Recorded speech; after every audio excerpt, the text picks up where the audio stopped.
William Henry Webb, June 19, 1816, October 30, 1899, was a 19th century New York shipbuilder and philanthropist, who has been called America's first true naval architect. Webb inherited his father's shipyard, Webb Allen, in 1840, renamed it William H. Webb, and turned it into America's most prolific shipyard, building 133 vessels between 1840 and 1865.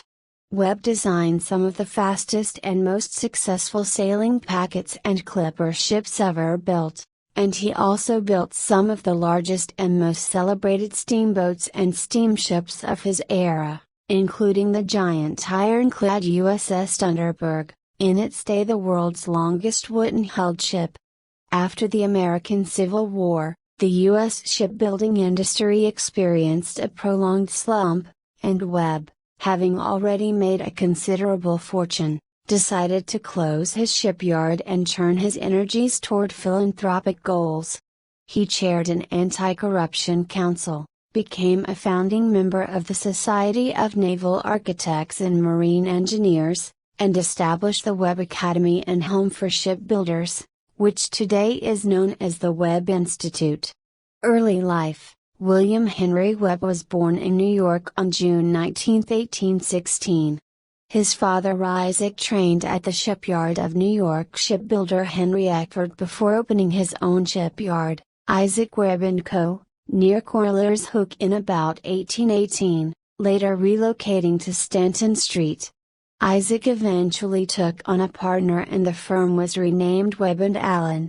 William was educated privately and at Columbia College Grammar School, demonstrating a natural aptitude for mathematics. He built his first boat, a small skiff, at the age of 12, and in spite of his parents' wishes to the contrary, secured an apprenticeship at his father's shipyard at the age of 15. At 20, he was awarded a subcontract for the New York-Liverpool packet ship Oxford, his first commercial contract.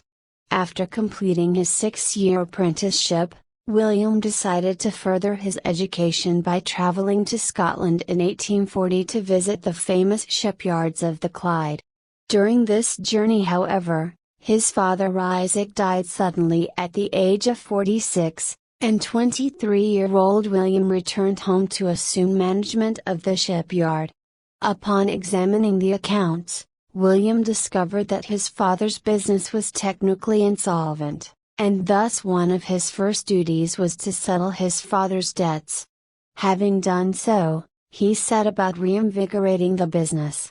William H. Webb Shipyard. In later years, Webb would sometimes be asked to what he attributed his reputation and success, to which he would typically reply attention to detail. Born into an era when shipbuilding was considered as much an art as a science, Webb, a born mathematician, brought new levels of professionalism to the craft through his combining of the art of design with the discipline of careful mathematical calculation. For this reason, he has been described as America's first true naval architect.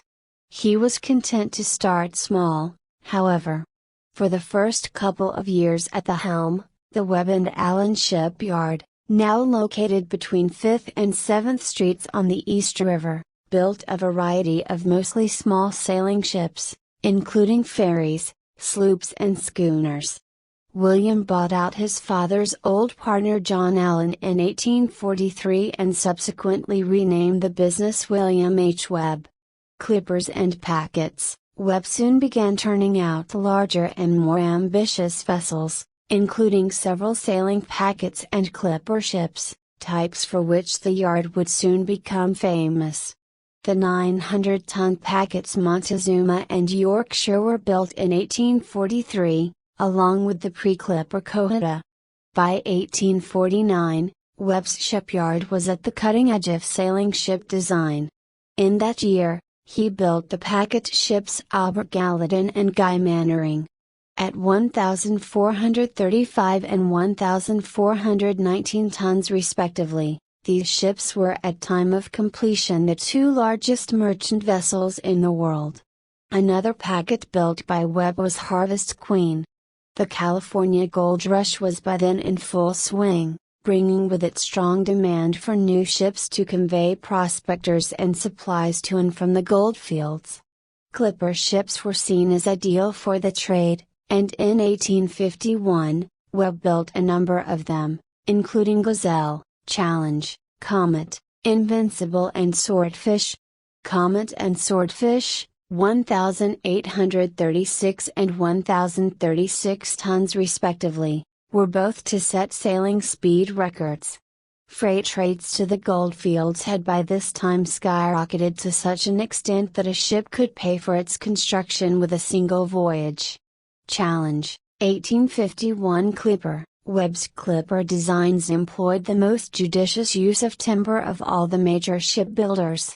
For the Challenge, Webb relied on the hull planking as an integral part of the ship's structural strength, and increased the width between frames at the bow and stern of the ship, thus using 4 fewer frames for a 200 feet hull, saving about 25,000 pounds. In 1853, Webb built the 1,961-ton clipper Young America, considered by many to be the most beautiful clipper ship ever built, the acme of perfection in clipper design. In 1856, he built the 2,145-ton packet ship Ocean Monarch, the largest sailing ship ever constructed at a New York shipyard. Steamboats and steamships, though renowned for the beauty and speed of his packets and clippers, Webb nevertheless built many steamboats and steamships through the course of his career.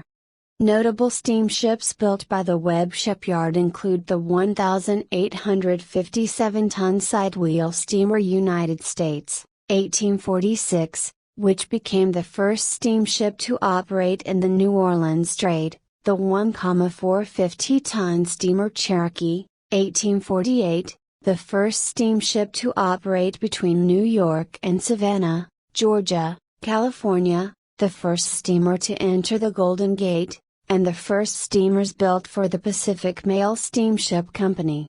In the postbellum era, he also built the floating palaces Bristol and Providence, see below. Warships. By 1855, the gold rush was over, and Webb began looking for new markets to keep his yard busy. In 1859, he completed the steam frigate General Admiral for the Imperial Russian government, the fastest steam frigate then afloat. In 1860 he contracted with the Italian government for the construction of 2 ironclads, Re d'Italia and Re Don Luigi di Portogallo, but because of the outbreak of the American Civil War, these vessels were not completed until 1863 and 1864 respectively. Both vessels were to participate in the Battle of Lissa between Italy and Austria in 1866.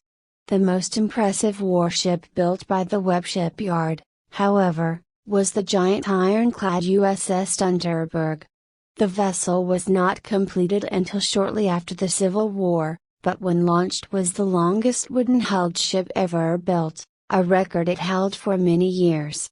Post-war slump and closure. After the end of the Civil War in 1865, the U.S. government auctioned off the hundreds of ships it had requisitioned during the war at fire sale prices, depressing the market and leaving American shipyards with no work. The result was that most American shipyards, along with marine engine specialists, went to the wall. The shipbuilding industry in New York was particularly badly affected by the slump, being practically wiped out in the ensuing years. Webb's shipyard suffered like all the rest. In 1867, the yard added one last distinction to its record with the completion of the twin sidewheel steamers Bristol and Providence, 2 of the largest and most lavish steamers of their era, which were to set new standards of comfort and luxury on Narragansett Bay. After this, however, Webb was able to secure only 2 further contracts over the next 2 years.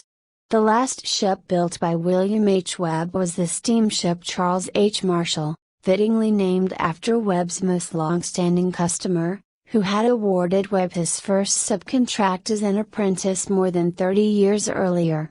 Webb, who by this time had concluded that iron-hulled ships were the industry's future, closed his yard permanently in 1869. The yard had built 133 ships between 1840 and 1865, more than any other American shipyard over the same period, 135 ships in total. Later career: though Webb's shipbuilding career had come to an end, he was still only 53 years of age and had accumulated a large fortune. He now began to try his hand as a financier, helping to organize a successful South American guano company, and attempting less successfully to profit from a shipping line to Nicaragua, the Central American Transit Company.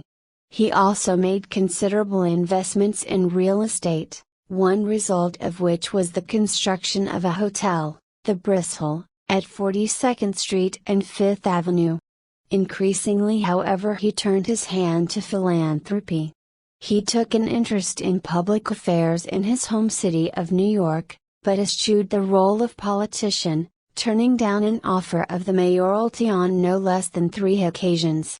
Instead, he accepted the role of chairman of the New York City Council on Political Reform, an organization formed to combat political corruption. One of his most important achievements in this regard concerned his opposition to the Aqueduct Commission, by which he helped secure a safe and reliable water system for New Yorkers, which is still in operation today. In 1894 he built the Webb Academy and Home for shipbuilders, in the Fordham section of the Bronx, now the site of Fordham Hill Apartments, and provided an endowment for its running estimated at $2 million. The main purpose of the academy was, in the words of its charter, to furnish gratuitous education in the art, science and profession of shipbuilding. Tuition for the students, who were carefully selected on the basis of aptitude and lack of means, was free. The facility also provided a free home to old shipbuilders, including a number of Webb's own former employees. By 1899 the Academy was providing facilities to about 400 students and retirees. The Academy is known today as the Webb Institute. Webb was also a founding member of the Society of Naval Architects and Marine Engineers, and was the first to sign his name on its charter. The organization today has branches worldwide. In addition, Webb was a member of the New York Chamber of Commerce, the Union League, the Republican Club, National Academy of Design, Metropolitan Museum of Art, American Museum of National History, American Geographical Society, and the New England Society. William H. Webb died suddenly at his home, 415 Fifth Avenue, on October 30, 1899. He was survived by a son, William E. Webb. Another son, Marshall, had died the previous year. Webb is buried in Woodlawn Cemetery in the Bronx, New York City.